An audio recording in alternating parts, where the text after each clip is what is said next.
ಕಳ್ಕೊಂಡಂಗೆ ಸುಮ್ಮನೆ ಅದಕ್ಕೆ ಅನಾವಶ್ಯವಾಗಿ ಭಾಳ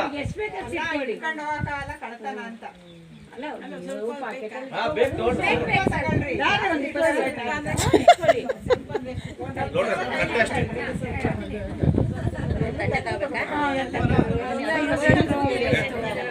ಎಲ್ಲಾರು ತಟ್ಟೆಗಳು ತಗೊಂಡು ತಟ್ಟೆ ಊಟಕ್ಕೆ ಪ್ಲಾಸ್ಟಿಕ್ ತಟ್ಟೆ ಕೊಡ್ತೀವಿ ನಾವು ಅಲ್ಲಿ ಒಂದ್ ದಿವಸ ಹೋಳಿಗೆ ಊಟ ಇರುತ್ತೆ ಒಂದ್ ದಿವಸ ಪೂರಿ ಊಟ ಮನೆಯಲ್ಲಿ ಜಾಸ್ತಿ ಇರುತ್ತೆ 4-5 ಐಟಮ್ ಇರ್ತವೆ ಆಮೇಲೆ ಆ ತಟ್ಟೆಗಳು ನಾವು ಕೊಡ್ಸಿದ್ವಿ ಕೆಲವೊಬ್ರು ಏನ್ ಮಾಡ್ತಾರೆ ನೀರೆಲ್ಲ ತೆಗ್ತಾರೆ ಬೆಳಗ್ಗೆ ಒಂದು ಟೈಮು ರಾತ್ರಿ ಒಂದು ಟೈಮು ತಿನ್ಲಿಲ್ಲ ಒಂದೇ ಟೈಮ್ ಅಂದ್ರೆ ಕಡಿಮೆ ಮಾಡ್ತಾರ ಕೇಳ್ಕೊಳ್ಳಿ ನಿಮ್ದು ಏನು ಡೌಟ್ ಕೇಳಿ ಟೀ ಕಾಫಿಗೆಲ್ಲ ಇರುತ್ತೆ ಬಾಟ್ಲ್ ಇರುತ್ತೆ ಅದು ಕಮ್ಮಿ ಬರಲ್ಲ ನಿಮ್ಗೆ ಸಹಕಾರ ಹೆಚ್ಚಿಗೆ ಎಷ್ಟಿರುತ್ತೋ ಅಷ್ಟು ದೇವಸ್ಥಾನ ತೋರಿಸ್ತೀವಿ ನಿಮ್ಗೆ ಪ್ಯಾಕೇಜ್ ಈಸಿ ಆಗುತ್ತೆ